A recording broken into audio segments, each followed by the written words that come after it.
What is happening, guys? How are you all doing out there? El Stevo here, back once again for another TV review for you all. 10:35, Thursday the 28th of September. Once again, a lovely sunny day out in the UK. Thank you all for watching my last couple of videos, really appreciate it. Today's review, CTV's latest series, Designated Survivor, starring Kiefer Sutherland, Episode 2, The First Day. Let's go. Now, I didn't review the pilot because I only saw it 3 or 4 days after it came out, so I thought I'd probably be a bit late to the party.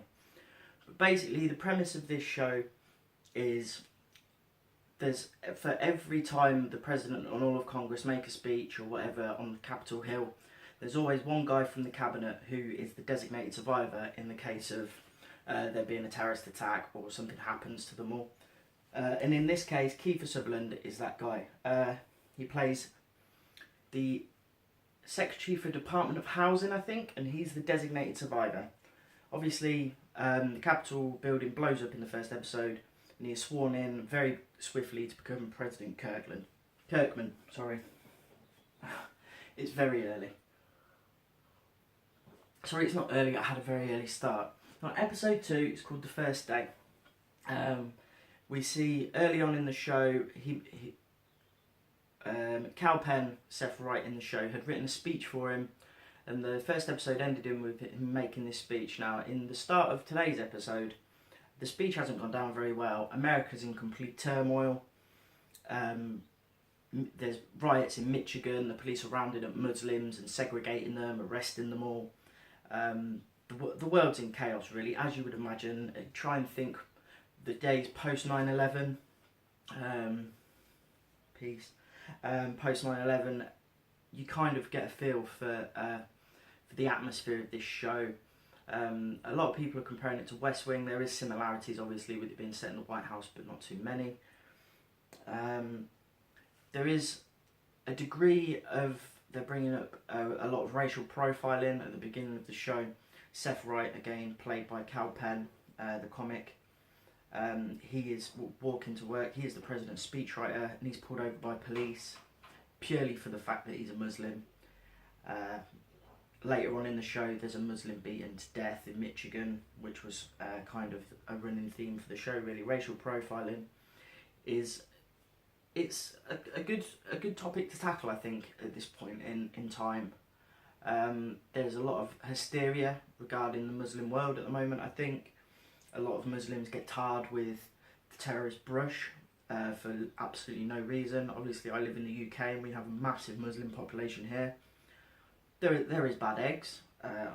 Obviously, there's going to be bad eggs everywhere, but that's the world we live in, unfortunately. On with the show. Basically, this episode was trying to show Kiefer Sutherland, President Kirkman, growing into his role as president. He's a bit of a mouse. Every time all his generals and chiefs of staff and people, the employees of the White House are telling him what to do, they're firing things at him, and he leaves the room. He's completely swamped. He's got no idea. He hasn't got any confidence. No one's got any confidence in him. The country hasn't. His staff haven't. But in this episode, we start to see maybe shoots of him becoming a great president. For one, he goes to visit the site of where the Capitol Hill was blown up. He chooses to do this. His chief of staff, Aaron, says it's a great photo opportunity, but he says it's not. When he's there, he takes off his bulletproof vest, and I think this signified him taking off the shackles of his newfound presidency. I think that was a great way to signify that.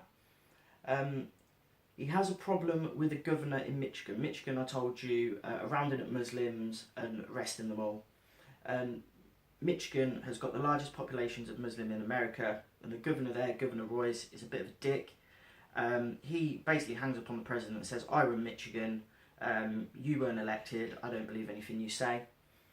Unfortunately, when the president's making a speech, viral videos, one of the themes for this was news stories going viral. There's a viral video of cops beating this, I think his name was Danny Fayed, 17-year-old, to death. and there's a mass panic, and the president runs into his car. Obviously, you've watched it, you'll know. Basically, the president speaks to two lawyers. I'm calling them Tweedledee and Tweedledum, and they give him a few options. They can declare martial law. He can do a presidential proclamation, but they're either too harsh or too lenient.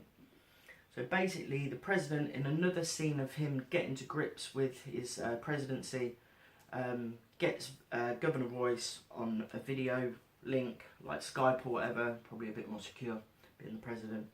And basically, he bluffs Governor Royce, pure bluffs him out, poker-faced him the lot. It was awesome. He said that there's Homeland Security operation, he's arrested 3 of their undercover agents, and he will be blocking a federal investigation if he doesn't release all Muslims. So that smacks Royce up, gets him back into line. Excuse me. Basically, the FBI, there's a very pushy general, and the FBI have found details of the bomb that blew up the Capitol building, and they're trying to blame a Al-Qaeda offshoot called Al-Sakar. They're quite prevalent in Africa. But FBI agent Hannah, I can't think of her, Hannah McLean, is it? Played by Maggie Q. She's lost someone in the explosion. That's kind of a storyline that's building. She thinks that it's a bluff. So maybe there's an outer season-wide conspiracy growing here. That's the only thing I can think. I think that maybe it's people within she thinks maybe people within the United States trying to commit treason or whatever. We've had undertones of treason in episode 1. So I think that could be a growing conspiracy arc for the wider season, which I love. I think that's a brilliant idea. If not a little bit predictable. She asks her boss to tell the president of this. They're 75% sure it was Al-Sakar, but the president won't attack anyone. He won't retaliate unless he's got 100% proof. So Hannah's boss basically says, I like your theories, you're normally right, but I need 100% proof before I can go to the president. Meanwhile, in outer America, banks are shut, schools are shut, airplanes are out of the sky, the country's in absolute chaos, and the president, he tries to make a speech on Capitol Hill to get to grips with it. He tries to take off his bulletproof vest, but I think that's going to be a growing theme throughout the season. Is going to be the growth of Kiefer Sutherland's character. I think he's going to become a fantastic president. But there's people in the White House. The general has been talking with Aaron, his chief of staff, to try and undermine him. Maybe there was even talk of treason in episode 1, like I said. What else have we got? Basically, when the general said that they wanted to bomb Al-Sakar, President Kirkman stood up to him and said, I need 100% proof. Obviously, he proved in episode 1 that political means can work by standing up to the Iranians. What else we've got? One of my favourite characters, I just want to mention briefly before we finish, is Mike, the head of the Secret Service. He seems like a really cool character, someone that the president can speak to, and basically, obviously, the Secret Service protect the president. I think he's a great character. I'm not sure about Seth at the moment. Obviously, with Kal Penn being a comedian, it just seems like every line that he makes, it seems like he wants to make a quip at the end of it. But at the end, he goes to the memorial, and the cop's giving him the eye, and he thinks, oh, here we go, racial profiling at play once again. But the cop asked him if he knew a victim, and it was kind of a nice way to end it. Maybe humanity's not as bad as we thought. The overall feel of this show for me is great. It's a very complex story, not very complex, but I think there's a lot of threads that can branch off organically.